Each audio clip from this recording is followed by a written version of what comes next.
News आपके लिए बिहार विधानसभा चुनाव में आपको रखे अपडेट सबसे पहले सबसे तेज चैनल को सब्सक्राइब करें, लाइक करें, कमेंट। नमस्कार युवा, जैसे कि आज जहानाबाद के गांधी मैदान में आज ऐतिहासिक दिन था। आज एनडीए गठबंधन पार्टी की तरफ से चंदेश्वर प्रसाद चंद्रवंशी ने आज नॉमिनेशन फाइल किया और जहानाबाद के ऐतिहासिक गांधी मैदान में सम्मान सभा रखा गया था। इस सम्मान सभा में बहुत से ऐसे सम्मानित नेता पहुंचे हुए थे, मंत्री पहुंचे हुए थे, जो कि एनडीए गठबंधन पार्टी से एमएलए उम्मीदवार भी हैं। तो आप तस्वीरों के माध्यम से देख सकते हैं कि बहुत से ऐसे उम्मीदवार आए हैं जो इस सम्मान सभा में भाग लिए हैं और चंदेश्वर जी का मान बढ़ाने के लिए यहाँ पे उपस्थित हुए हैं। यहाँ पे आप मंत्री जी को भी देख रहे हैं तस्वीरों के माध्यम से। यहाँ पे आप बड़े से माला में आप देख सकते हैं कि सभी ने एक सूत्र में बंधे हुए सब एकजुटता के साथ दिखाने की कोशिश की गई है कि हम एनडीए गठबंधन में सभी लोग एक हैं, एक होकर हम लोग काम करेंगे और एक होकर जनता से वोट मांगेंगे। विकास के मुद्दों को लेकर, अन्य मुद्दों को लेकर हम जनता के पास जाएंगे। जो आप देख रहे हैं मसौही विधानसभा क्षेत्र से भूतपूर्व अध्यक्ष रह चुके हैं। जदयू जी आए थे, चले गए, जो राज्यसभा के सदस्य थे। यहाँ उपस्थित हैं भाजपा के पूर्व सांसद राघव लाल पाल जी, जो जहानाबाद के प्रभारी भी हैं। यहाँ उपस्थित है प्रभारी जहानाबाद विधानसभा जदयू के जितेंद्र पंडित जी। यहाँ उपस्थित हैं जदयू के वरिष्ठ साथी भाई निरंजन कुमार जी उर्फ प्रिंस जी, प्रदेश महासचिव जदयू आदरणीय राजू सिंह जी, जिला अध्यक्ष एलजेपी आर के प्रिंस कुमार जी, प्रदेश सचिव एलजेपी आर के कुंदन शर्मा जी, जदयू के वरिष्ठ नेता कमलेश चंद्रवंशी जी, जदयू के वरिष्ठ नेता निरंजन अम्बेडकर जी, वरीय नेता जदयू के संजय सिंह जी, नेता भाजपा के निरंजन कुमार बब्बू जी, जिला उपाध्यक्ष जदयू राजू पटेल जी, जदयू के नेता सुनील पांडे जी। किसी समय ने जहानाबाद की नींद को हराम किया था। मैं एक बात कहना चाहता हूं, जिन्होंने खून बहाने का इतिहास बनाया है, जिन्होंने खून बहाकर जहानाबाद अरवल को बदनाम किया है, उसको जो राजनीतिक संरक्षण दे वो राष्ट्रीय जनता दल समान रूप से गुनाहगार माना जाएगा। मैं आपसे विनती करता हूं, भारतीय जनता पार्टी के राष्ट्रीय नेतृत्व ने, अमित शाह ने, प्रधानमंत्री नरेंद्र भाई मोदी ने ऐलान किया है कि भाजपा का जब तक देश में शासन है कहीं उग्रवाद को पलटने का मौका नहीं मिलेगा। नीचे में खून की होली खेलने का, इंसान की खून को बहाने का अधिकार किसी को नहीं मिलेगा। ठीक सर। और आज देश भर से उग्रवाद समाप्त हो रहा है, खून खराबा खत्म हो रहा है। जो उग्रवाद के नाम पर खून बहाना चाहते हैं वो तो या तो सरेंडर करें या वो मारे जा रहे हैं। ऐसे लोगों को ठिकाने लगाया जा रहा है। मैं आपसे विनती करता हूं, नरेंद्र मोदी के नेतृत्व में हिंदुस्तान जिस स्वाभिमान को प्राप्त किया है, जिस सांस्कृतिक उत्थान को प्राप्त किया है, जिस नैतिक मूल्यों को प्राप्त किया है, भारत को विश्व गुरु बनाने की ओर जिस तरह से आगे बढ़ा है, फिर से हिंदुस्तान विश्व गुरु बनेगा, फिर से हिंदुस्तान सोने की चिड़िया बनेगा। उसके लिए आज नीतीश कुमार जैसे लोगों का बिहार में जरूरत है और वो कंधे से कंधे मिला करके हमारे साथ चल रहे हैं। भाइयों बहनों कार्यकर्ता मित्रों, मैं आपसे निवेदन करता हूं, बिहार की इस चुनाव पर भविष्य की राष्ट्र की राजनीति निर्भर करेगा। उत्तर प्रदेश का चुनाव होने वाला है, बंगाल का चुनाव होने वाला है, आसाम का चुनाव होने वाला है। बिहार से राजनीतिक षड्यंत्र रचने की कोशिश कांग्रेस के नेतृत्व में राष्ट्रीय जनता दल कर रहा है। यहाँ राष्ट्रीय जनता दल की राजनीति चलती नहीं। कांग्रेस के षड्यंत्र के शिकार राष्ट्रीय जनता दल बिहार को बदनाम करने की कोशिश कर रहा है। मैं आपसे कहना चाहता हूँ, आज कश्मीर में वंदे मातरम हो रहा है, पूर्वांचल में, नागालैंड, मिजोरम, त्रिपुरा में भारत माता का जय जयकार हो रहा है। सर्वत्र भारतीय संस्कृति का, भारतीय नैतिक धर्म का, सनातन धर्म का जय जयकार हो रहा है। भारतीय जनता पार्टी के नेतृत्व में जो वादा हुआ वो पूरा हुआ। चाहे वो राम जन्मभूमि पर राम मंदिर का निर्माण की बात हो, चाहे वो काशी विश्वनाथ का कॉरिडोर हो, हिंदुस्तान में राजनीतिक और सांस्कृतिक उत्थान हुआ है। मैं आपसे कहना चाहता हूं, पूरे देश की राजनीति का धड़कन है बिहार और उस धड़कन को चलाने वाले हैं नीतीश कुमार। आपसे मेरी प्रार्थना है, बिहार की राजनीति कभी भी बदनाम के रास्ते से नहीं आना नहीं चाहिए। आज जिन्होंने बिहार को कलंकित किया था वो लोग फिर से सत्ता में वापस होना चाहते हैं।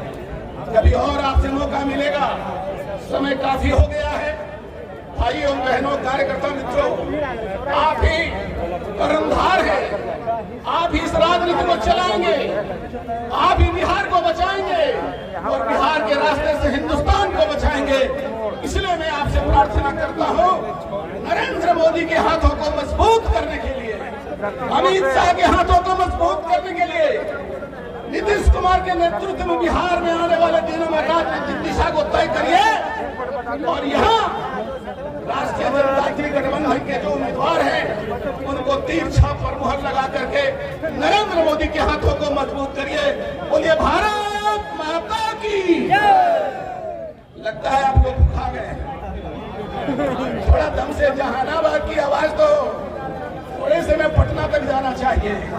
भारत माता की, भारत माता की। बहुत बहुत धन्यवाद। अरवल के एनडीए के उम्मीदवार भाई मनोज जी यहाँ उपस्थित हो चुके हैं। आप इन्हें भी आशीर्वाद देने का काम करें। भाई मनोज शर्मा जी यहाँ उपस्थित हो चुके हैं, अरवल के एनडीए के उम्मीदवार हैं और अपना बहुमूल्य समय निकालकर जहानाबाद के जो एनडीए के हमारे उम्मीदवार हैं उनके नामांकन और आशीर्वाद सभा में आप पहुंचे हैं। अब श्रीमती रानी कुमारी जी जो मखदूमपुर की उम्मीदवार है एनडीए की, वो आए और अपनी बातों को रखें। श्रीमती रानी कुमारी जी।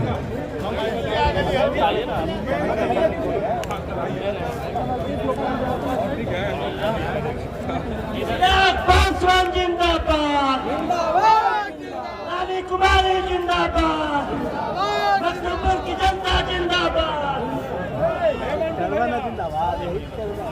आज जो हमारी पर्व है छठ और दीपावली, सुना प्रदीप, उसी पर्व को हम लोग आज सारे गाड़ी में अभी जरूरत है, प्रत्याशी उतरे हैं सारे लोग के लिए। आज आपने नॉमिनेशन किया है, आपकी चुनावी मुद्दा चुनावी मुद्दा विकास है। विकास का कार्य जो रुक गया है विगत कई वर्षों से, जब लाल झंडाधारी जो वहाँ आ गए हैं, तो लाल झंडाधारी जहाँ भी जाते हैं वहाँ विकास रुक जाता है। तो विकास का पहिया जो जाम हो गया, बस उसको तेजी से और हमें बढ़ाना है। लोगों को काफी उम्मीद है क्योंकि आपके पिताजी भी जो है कि राजनीतिक में सक्रिय रहे हैं और आप भी युवा हैं। युवाओं के लिए क्या कुछ होगा घोसी विधानसभा? देखिए, पिताजी रहे उससे जरूरी थोड़ी है कि मैं भी वही चीज करूं। ये जरूरी नहीं होता है कि कोई भी नेता पुत्र आता है तो अपने पिता के पद चिन्हों पे चले या उनके जैसा हो जाए। ये तो जनता के बीच में, जनता के साथ हो, अगर वो उनका साथ देता है, जनता उसे प्यार देती है, तभी वो आप कह सकते हैं एक सफल राजनेता हो सकता है। युवाओं के साथ, युवाओं का जो आप कह रहे हैं बात, विकास की बात कर रहे हैं, आज आप देखेंगे तो हमारी पार्टी ने 50% से ज्यादा युवाओं को, चेहरों को टिकट दिया है।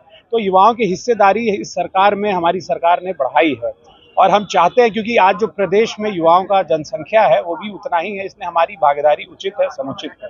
लेकिन घोसी विधानसभा के जनता से क्या अपील करना चाहेंगे? घोसी विधानसभा की जनता से हम यही अपील करेंगे कि जो ये लाल झंडाधारी हैं, जो विकास के कार्य को अवरुद्ध कर रहे हैं, इन्हें आप घोसी से बाहर का रास्ता दिखाइए, विकास की गति को तेज कीजिए। विपक्ष नेता युवा हैं, तेजस्वी यादव, वो लगातार जो है कि नीतीश कुमार पे हमलावर रहते हैं, कैसे देखते हैं इसको? युवा तो हैं, मगर बात जो उनकी होती है कोई पते की बात नहीं होती है, बिन सर पैर की बात होती है। अभी हाल में ही वो 2 करोड़ नौकरी दे रहे थे बिहार में युवाओं को। मुझे समझ में नहीं आता है कि पूरे देश में कोई भी आप उठा के देख लीजिए, स्टेट या नेशनल, मतलब दोनों से आप जोड़ लीजिएगा, सेंटर और स्टेट के अगर आप जॉब्स जोड़ लीजिएगा तो 1 करोड़ से ज्यादा नहीं है। वैसे में एक बिहार जैसे छोटे प्रदेश में 2 करोड़ नौकरियां कहां से देंगे, इसके ऊपर उनका कोई विजन नहीं है। इस तरह से वो रात में उठ के कुछ भी सोच के बोल देते हैं तो उसका कोई उपाय नहीं है। एनडीए में खटपट चल रहा है, क्या लगता है नीतीश कुमार? एनडीए में कहाँ खटपट है, महागठबंधन में खटपट है। देखिए परसों रात की तस्वीर, कांग्रेस वाले कैसे जदयू महासचिव उमेश प्रसाद, उनसे हम मिलते हैं। सबसे पहले आपका परिचय बताइए। छोड़ना नहीं बोला सभी मीडिया साथी को हम नमस्कार करते हैं और आज का दिन बहुत बढ़िया रहा और माननीय मुख्यमंत्री नीतीश कुमार जी को बधाई देना चाहता हूँ। कम से कम अति पिछड़ा को चंद्रशेखर प्रसाद चंद्रवंशी को एनडीए से टिकट देकर हम पूरा ताकत लगा के उनका बांह को मजबूत करेंगे। और आज का नॉमिनेशन बहुत जोरदार रहा और घोसी का लोग जुटे, अरुण सिंह के बेटा का नाम ऋतु राज का नॉमिनेशन और चंद्रवंशी जी की चंद्रेश्वर प्रसाद के साथ में हुआ। गांधी मैदान में बेजोड़ भाषण हुआ और जनता सब बहुत ताही से खुश रहा। इसमें माननीय मुख्यमंत्री जी को बहुत बड़ा बधाई है। मुख्यमंत्री महिलाओं को 10,000 चुनावी एथी में दिए हैं, उन पर क्या कहिएगा? ना वो तो खैर गरीब को उठाने के लिए 10,000 रुपया दिए, बहुत बड़ा खुशखबरी दिए हैं गरीबों महिलाओं को कि कम से कम इसे अपना आगे कुछ विकास करें। विपक्ष वाला आरोप लगाता है कि चुनावी साल चल रहा है इसलिए दिया गया है। तो विपक्ष वाला तो किसी बात को अभी लगाता है, रोक लगाता है। हाँ। लेकिन दिए तो ये बात न बनाए। नीतीश कुमार तो महिला के दिए न दिए, हम लोग तो कहते ही रह जाए। हम लोग ऐसे फार्म भरा रहे हैं तो सबके 2.5 लाख रुपया करिए, सरकार बनेगा कि न बनेगा 200 रुपया लोग दे रहे हैं वो चूल भराने के लिए। 200 ले रहे हैं, 200 रुपया ले रहे हैं तो क्या करिए। विरोध ही करने वालों को कभी रोक नहीं है। लेकिन माननीय हमारा बिहार के मुख्यमंत्री हैं, विकास पुरुष जो कहते हैं, वास्तविक विकास पुरुष, इसमें कोई हिम्मत नहीं।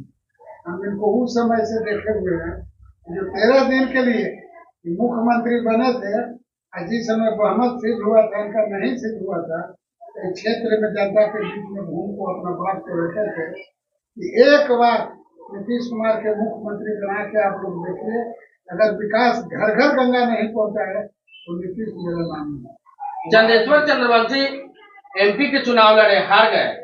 नीतीश कुमार डिमोशन कर दिए।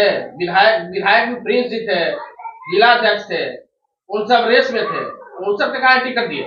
हाँ, टिकट इसलिए दिए हैं कि आपका जो 6 गो विधानसभा है जहानाबाद जिला में, जिसमें शर्मा जी के 2 सीट मिला, तो उनका का नाम है कि नहीं मिला के सबको चलना है। इसलिए जहानाबाद में प्रिंस का टिकट नहीं मिलेगा। चंद्रवंशी के अति पिछड़ा को सीट दी है और अति पिछड़ा में भरोसेदार है चंद्रशेखर जी, इसलिए इनको टिकट दिया गया और भारी से भारी वोट से जिता कर इनका विजय बना। इस बार जिता दीजिएगा? एकदम जिता देंगे। जहानाबाद विधानसभा के मतदाताओं को क्या संदेश दीजिएगा? संदेश यही देंगे कि जो कम से कम जो सब महिलाओं के 10,000 रुपया मिला है और जो इनका विकास है, गांव गांव में रोड, गली नाली, जो भी अपना पानी पका लगता था वो सब कम से कम दूर हो गया। पानी का भी हर तरह सुविधा हो गया है। इसलिए आप लोग अपना विकास देखिए। आज के भी डेट में गरीब से गरीब है जिसका साधन लाइन का हो गया है, 2 तरकारी से कम कोई नहीं खाता, अपना घर ही उपजाए हुए है, हर तरह की सुविधा है। बहुत सुविधा नीतीश कुमार जल जीवन हरियाणा में कर दिए, सावत में हरियाणा है, महंगाई से कोई किसी को फर्क नहीं पड़ता।